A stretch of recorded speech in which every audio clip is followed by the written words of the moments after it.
Welcome to Ali Goldsmith's Inspired Flow. We are hoping tomorrow to be in the Alps of Israel. That is the special mountains of Hermon. Har Hermon is up north, the northern part of Israel, and it is on the border of Syria, which, funny enough, and we should all be protected, and it's really unfortunately not so funny, is the timing of, as I'm about to make this trip, there were missiles being seen flying towards Israel over those mountains while the skiing was going on.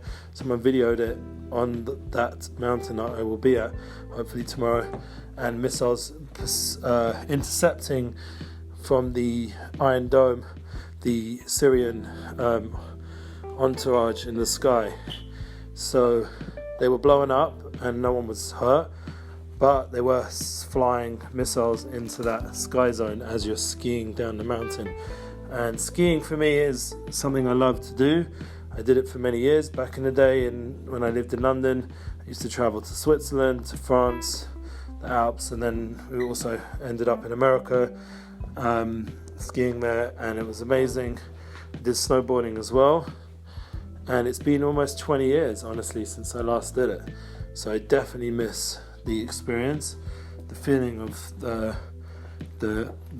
awesomeness of the mountains, and the uplifting experience of this world. And that is what Tu B'Shvat is all about. Tu B'Shvat is always coming out usually around B'Shalach, Yisro, these two Parshiot, with the sweetening of the waters through the tree being thrown in, and the idea of the mountains, the Kabbalah Torah, the Har Sinai experience. The Jewish people got the revelation of Torah in the world, of God speaking to man directly and giving us a guidebook and commandments, mitzvahs, so we can know what we're doing over here with creation, so we can know our purpose and what our role is. If we look into it, we will find everything in it, and it is how the world was created, and it's the guidebook straight into our hands and hearts and into our souls.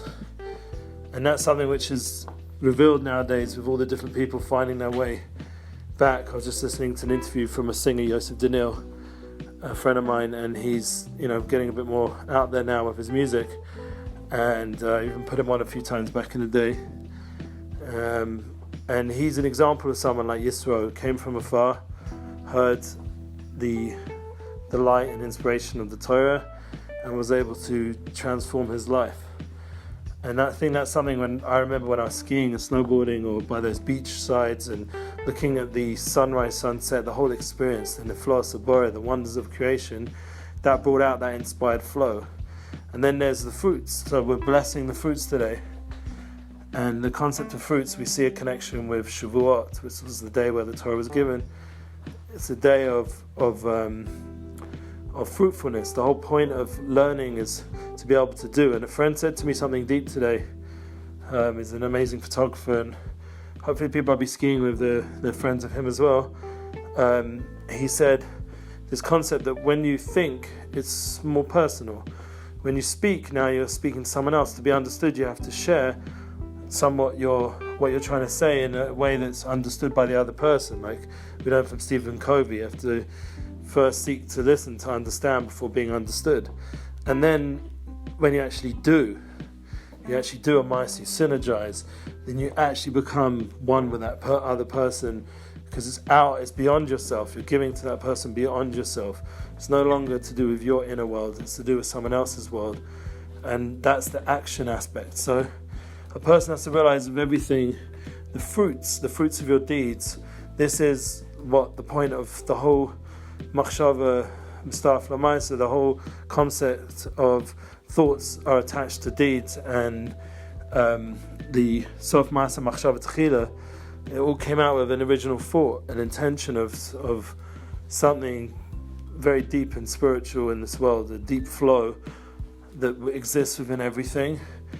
And the point was to bring it out to Maisa, that the flow should be revealed. There should be a connection point, there should be unification.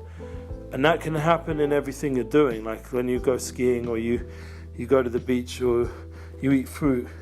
and you just make a blessing, or you appreciate it, you have appreciation, gratitude, you realize that there's something accumulative that's positive about all this world. And what we're trying to do with our daily life is to recognize that there's so much blessing in just a daily lunch. Or we spoke about this, I remember, in a previous podcast, but the gratitude flow. But today the flow is going to be the inspired wonders of creation flow. And I think that we all have to really allow that to affect us in a humbling, real way, and affect our relationships with people, because it's not just there around us so we get high and feel inspired, we're going down the slopes, but it makes us realize, like say there's a missile flying towards a country, and how life is so tenuous. There's such miracles going on that people literally want to blow us to pieces, and somewhere or another we're able to defend or misdirect those missiles, those attacks, those negative feelings out there. And we're trying to bridge them through constantly putting out the truth and being role models, doing things the right way, not throwing missiles at people, trying to do things correctly. And that will bring out the wonders of creation, so people can be in wonder, and in that awe they can appreciate other people, that we were all made in this godly image, and we all have this power to appreciate and have gratitude, and to bring life, and to be partners in creation and not destroyers of creation. And this is something which can affect everything, our business practices, can appreciation, and not get stuck into small-mindedness. That there are moments of godless, there's moments of greatness that should affect us in our daily business. We do things in path of collaboration, of togetherness. We seek out a high level path of work and connection. So I've been going on a long time today. I just want to wish everyone a good week, a good happy Tu B'Shvat.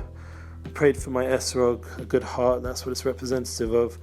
A Lev Tov, a heart that cares about others and compassionate and godly and spiritually sensitive and caring and filled with prayer and goodness and sweetness and the way a heart should be, and good health. Everyone, L'chaim Tovim, Shalom, should be a beautiful year, fruits, and everything should be the way it should be, in a good way. Have a wonderful time. Enjoy.